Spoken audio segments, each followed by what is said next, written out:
Hello, everyone. Our next session will be presented by Mr. Amer AlSharkawi, and he will talk about Zero Trust for Smart Endpoint Prevention Solutions. Over to you, Mr. Amer.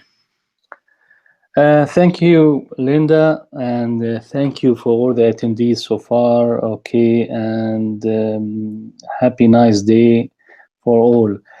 Thank you for this opportunity, and I'm happy to join Arab MTech and Startup Conference. Actually, today I'm trying to talk about Zero Trust for the endpoint security protection. But before we start talking about Zero Trust, okay, I will spend maybe 10 to 15 minutes talking about digital business in the world right now and the current threat landscape. Then we will talk little about Zero Trust, because I know one of my colleagues yesterday who didn't attend the conference talked about Zero Trust in more details, but I will talk little in different angle about Zero Trust and how can Zero Trust approach help to endpoints. Some also endpoint prevention techniques quickly, and very important common use cases in the real world. Okay.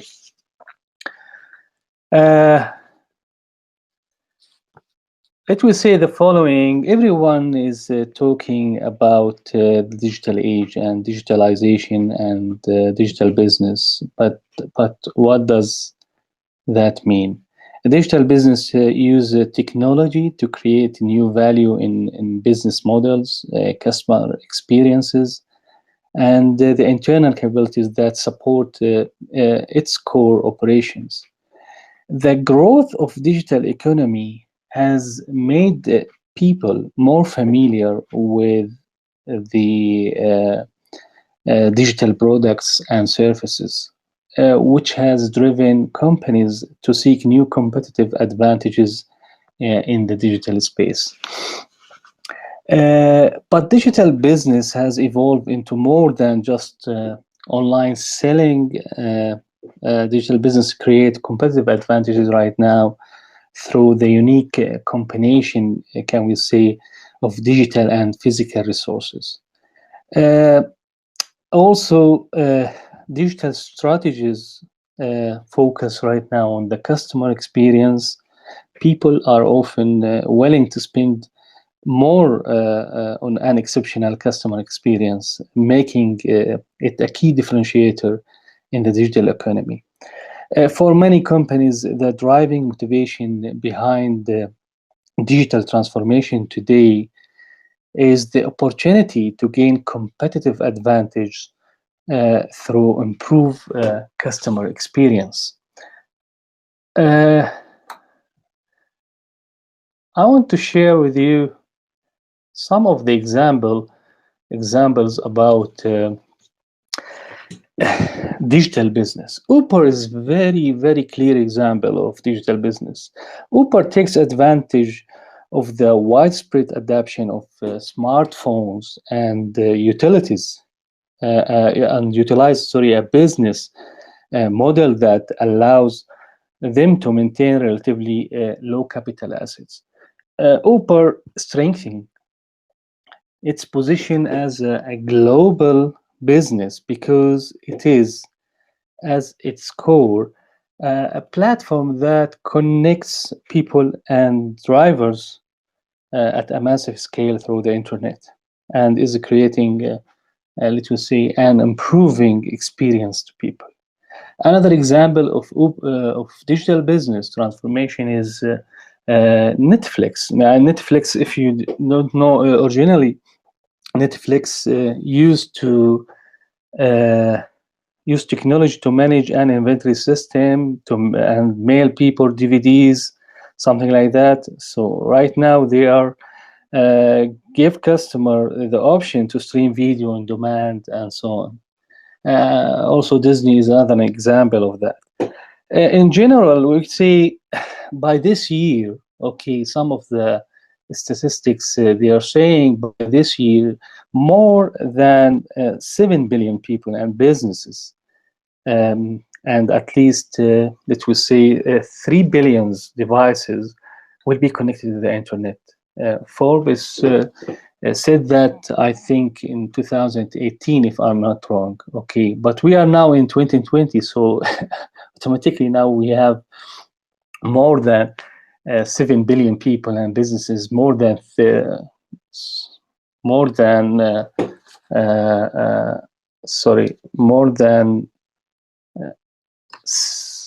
20 billion. Sorry, my presentation is seeing presentation. I don't. No, we don't see your presentation, Amer. I think something. Yeah, I'm trying to share it again. Okay. Sorry for that, but I don't know where's the problem. Anyway, now it's okay. Okay. So in general, the digital transformation offers a lot of new advantages, but it's also, and this is what we will talk about, brings with it many new risks in the world of cybersecurity. Let me talk a little about the landscape right now. Okay, the current threat landscape we have. Okay, and we can see the proliferation of devices, and each of us has at least 2 devices. Okay, at least. At my home, I have 2 daughters. Okay, and we have more than 6 devices connected to the internet, tabs and telephones, something like that, laptops. So you can imagine where we are going there, why we have 7 billion and 30 billion devices now connected to the internet. Okay, the other thing we have to understand in the current threat landscape, and which is very important for organization, is a human capital problem security. Some reports, Forrester, they are saying that 22% they lack staff, organization, they lack staff with the right skills. And this is an issue, especially in the cybersecurity field. And this is a good opportunity to say that for people who starting their career in the cybersecurity, okay, to invest in that. Okay, I encourage them to invest in that, and using the certification and focus in different area like this conference, talking about startups and blockchain, artificial intelligence for securities, cloud computing and security. So the world will face more and more lack of skills in security in the coming years. Also, one of the characteristics of the current landscape threat, it's all breaches are inside job, and many people, they are saying 100% the breaches comes from inside, because intentionally or non-intentionally it make a problem, okay, for the organization. So and 30% of these breaches, okay, they were a result of storing credential or something like that. Also, it's very common now, maybe 5 years or more than 5 years from now, okay, users and services are connecting from virtually everywhere. So we can connect everywhere. I think with the COVID-19 as well issue that more people now, they connected from home and not working on site at their homes. And this will increase the threat vector, okay, for the organization, how we can give to protect security, and at the same time not impacting business productivity for the employee. And this will lead us to say that a digital business has no perimeter right now. Okay, when I talk, the perimeter in the past was the data center and put firewalls, whatever, okay, to protect, okay, the environment. Now, where's the data? This is the most important thing right now. Where is the data? The data is reside on the endpoint. Endpoint can be mobile device, can be tablet, can be laptop. So I need to protect this one. So my perimeter now is the endpoint itself. You can imagine that. So how can we protect? how we can manage in efficient way, okay, and have visibility about these devices connected to the work resources or connected to the internet in different ways, how we can protect it from the threat agent or threat vectors. One of the most important thing right now also, and this is with changing the threat landscape, current threat landscape, and organizations starting now to its regulation. Okay, GDPR in Europe is very important one. It's very clear example about how the organization, when we talk about GDPR now, it's for European to protect the personal information is a law for all European Union. So we have many local also regulations in the Middle East here, okay, that increase the pressure to act and try to react or be proactive more in security. Okay. Also quickly talk about some attack vectors and very common. Number one in the world so far, from 20 years maybe in the security field, okay, malware is still number one. When we talk about malware, we are talking about different types of malwares like viruses, Trojan horses, hoaxes,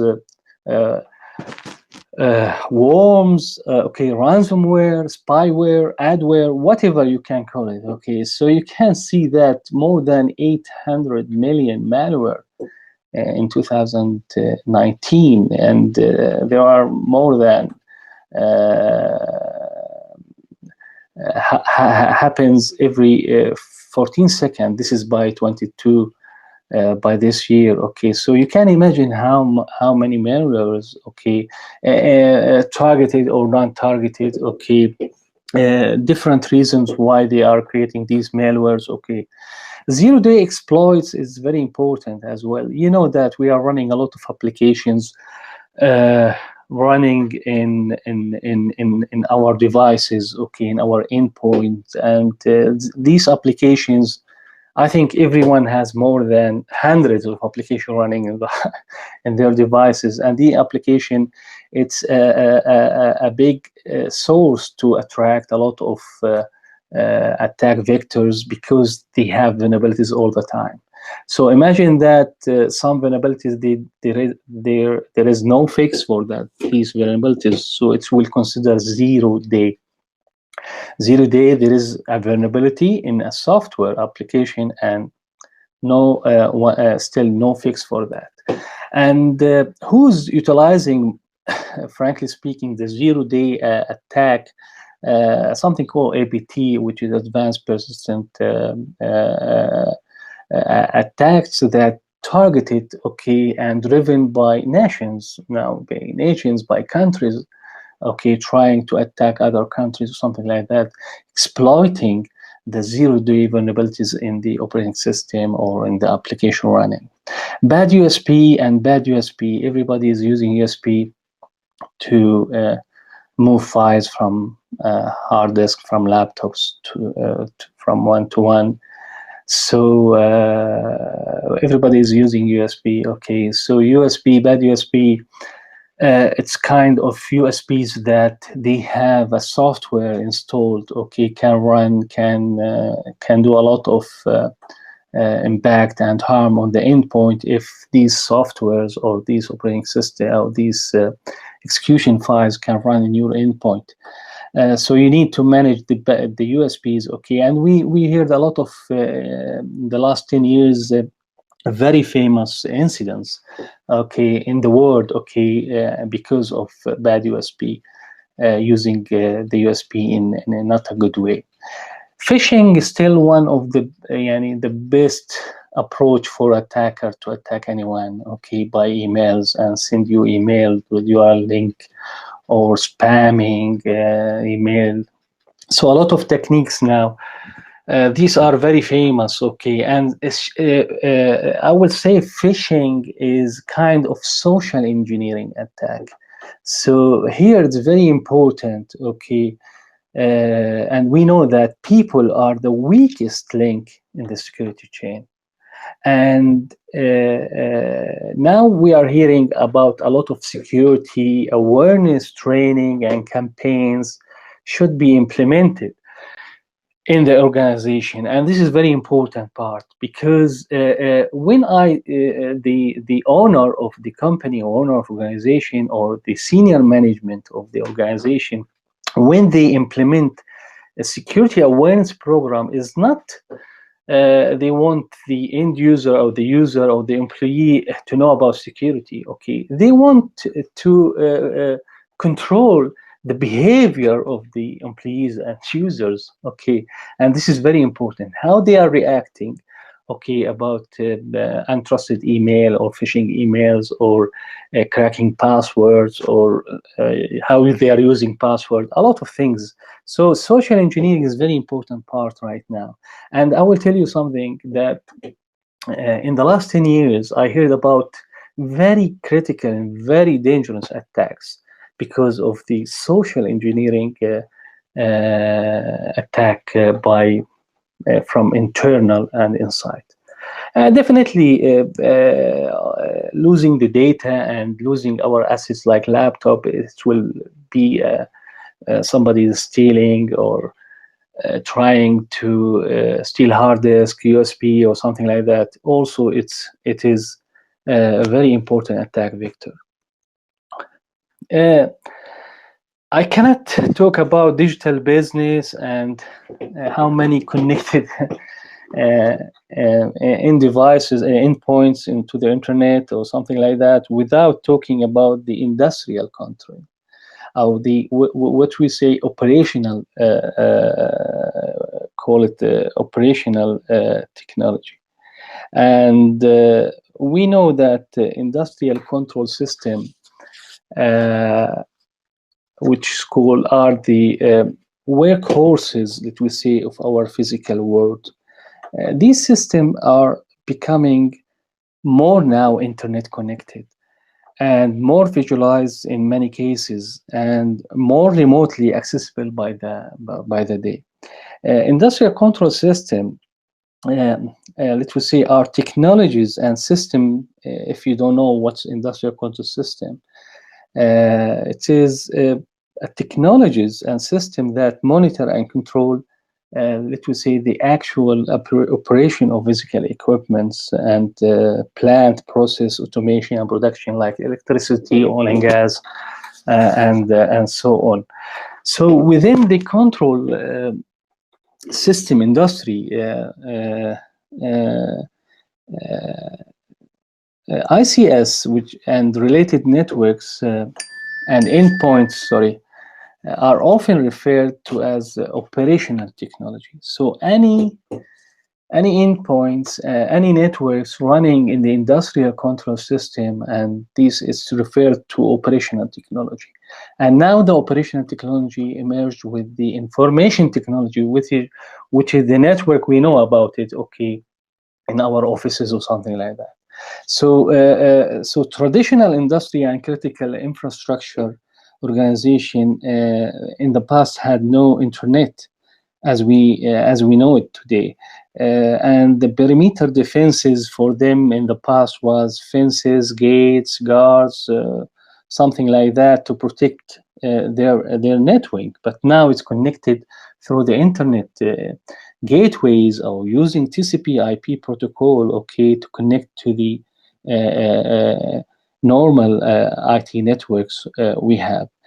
Yeah, as a conclusion, I will say that information technology and operational technology converge. The interconnections and the crossover between them result in increased risk that can quickly turn into physical outcomes with the potential for disruption and harm for the operational technology. So easily now, some people, they can hack or reach these networks, okay, and try to make a power of loss for a country or a city or something like that. Maybe I'm talking too much about the human attacks and the human factor, but just I will say that we as human beings are the focus of attention and are exposed to a vast number of threats every day. Attackers often transmit threats electronically via emails or through stolen or shared credentials. So internal threats are not always intended, okay, but sometimes it's unintended from people to make harm to their organization. So we have to take care of all of these things, okay, how to use, as I said, the USPs and looking at the emails, because many attackers, as I said before, they are using different techniques now to attack your organization, and the human is the most important factor. And I will tell you something in general, that if you, I'm an experienced guy, an advanced user for a computer, but sometimes I'm doing some mistakes, okay, and these mistakes maybe will cost me a lot, okay. And Einstein, he's saying that two things they are unlimited, okay, in the world. The first one is the universe, and the second one is the human stupidity. So maybe sometimes you will do a small mistake and it will cost your organization or cost you yourself a lot. Okay, I'm trying to be. So let we move quickly to the zero trust and broken trust. Zero trust, which I will talk in the next slide, but first of all, I want to talk about the broken trust model, which were traditional security approaches, many organizations using it, okay, and for a long time, which is trust but verify. So we trust inside people, we don't trust outside people, but when we trust inside people, okay, we have to verify they are doing good and they are the right people and they have the right access, all these things. Okay, so the approach for the broken trust model, was still a lot of companies still using it right now. Organization, they are focused on that the inside is safe. Yeah, we have to take care, we have to verify from time, but this is the feeling, this is the approach, and we have trusted people, our employees, most of them trusted. We can audit, we can do logs, find logs and find where's the problems if there is any incident, but in general we trust people. Right now, okay, I can say for the zero trust, maybe my colleague yesterday, he talked a lot about zero trust, okay, but again, the zero trust is the concept that we will never trust. Inside, it's like outside. And this is the slogan for it: never trust, always verify. So I have to protect myself from the inside as the outside. So there is no inside, no outside. So all the time I have to verify that everything is in the right way, okay, and everything is secure. The user employees, they have the right access, okay, and there is no unauthorized access, the data is encrypted or the data is secure in transit, in rest. So this is the idea, and this idea and this model created by Forrester, and Forrester is a research company very well known, and maybe years ago, and they are pushing it, okay, pushing this approach, okay, in general. And this approach can be applied, by the way, let me say, on different levels of our environment, like networks, workloads, devices, applications, data, people is very important here also. That zero trust,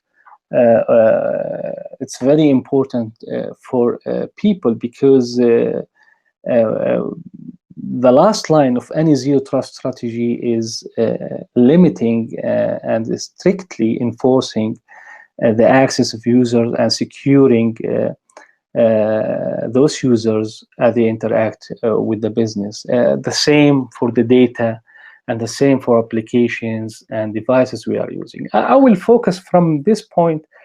Maybe in the last, I have maybe I finished my, how many times we have, but anyway, I will talk quickly about, this slide will show you about Zero Trust Platform for the endpoints in general. And this is a layered approach, defense, layer of defense, layers of defenses approach, how we can take care of our endpoints, in general. So discover, prevent, detect, and response. A lot of technologies behind all of these processes, and we have to apply all of these layers, in our endpoints. When I say endpoints, I'm saying about laptops, mobiles, or I'm talking about servers. Any device can hold any data sensitive or important to the organization. Prevention technique is important. Detection technique is very important, and response, how you are response, how you do containments, remediation, configuration management, and this is very important. All of these, we cannot talk it in 1 minute about these slides and to go deep about all this technology, but I need to focus more about prevention, because prevention technologies, they are very important, and it's like rules. You are enforcing policies in your organization when using prevention technologies. And one of the most important prevention technology, everybody using it, is anti-malware, antivirus. And this will prevent any known attack or any known virus to not harm or impact your computer or endpoint. But also, there are very important, I believe that there are some very important technologies in the prevention technique we should apply to have more layered, let we say, of layers in defense to protect the endpoint. Two important techniques, it's the whitelisting, what the application should run in my laptops, what devices should be connected.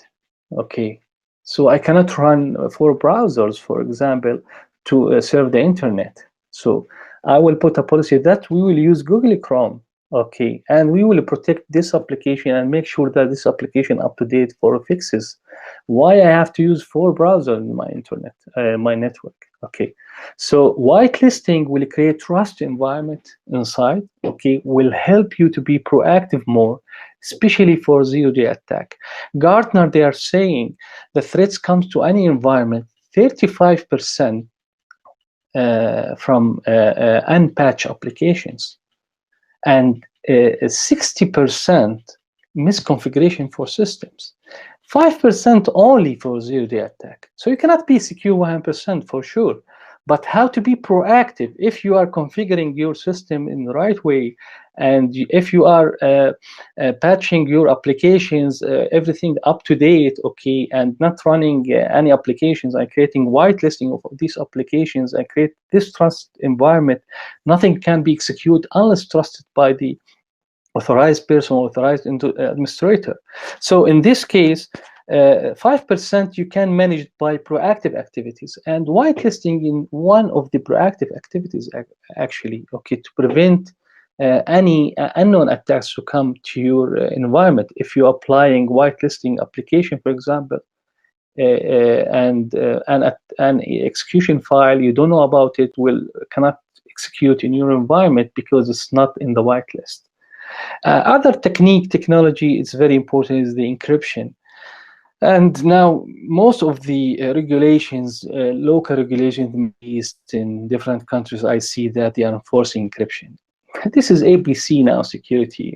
You have a laptop for the company and belong to the company or person or something like that. The first layer, okay, you need to encrypt this laptop, hard disk, encrypt the hard disk. Okay, if you lost it, you don't care, because nobody can access it unless he has the key to access the hard disk. He can format it or throw it. So you have to enforce encryption different levels on the hard disk, the file folders, the files you have, different layer. Also USB, we are using USBs, CD, DVD, whatever you are using. Okay, I believe that here you need to encrypt as well. Amer, sorry to interrupt you, but we're running out of time. Okay. Yes, thank you. Anyway, I think just I want to give 2-3 examples, okay, but I think I mentioned some of them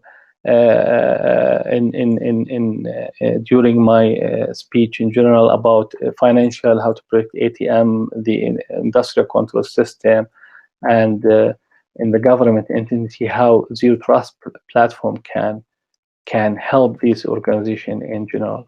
Anyway, I finished. Okay, thank you very much for the attendees. I hope that I deliver a useful information for everyone, and happy to connect with any of you. If you have any questions, okay, I'm happy to answer. Thank you very much. Thank you.